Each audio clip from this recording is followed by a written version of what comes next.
ดำเนินกิจการเล่นวางสิ่งที่ควงสิ่งยังคงภาพนี้นะผู้ที่เอามาวางอะไรจะถูกดำเนินคดีตามระเบียบกฎหมายเรื่องประดาน้อยเนี่ยถ้าพวกน้องตัวระเบียบกฎหมายแล้วถ้าอ้ายเรื่อยพวกน้องเห็น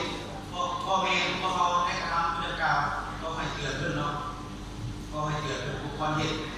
ตัวเลขอุบัติเหตุในปี2000ปี2019เกิดอุบัติเหตุ32,630 ครั้งผู้เสียชีวิตมี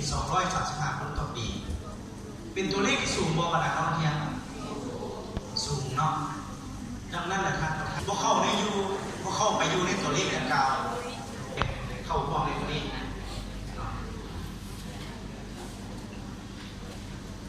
อันนี้เขาก็เบิ่งระบบไฟบนยางข้ามทางในปัจจุบันนี้เห็นพวกเขาอยู่ไปทั้งพ่อทั้งแม่ทั้งไอ้เพื่อนก็ตามมีจุดเด่นๆเนาะมีจุดเด่นๆมีอยู่หมอ103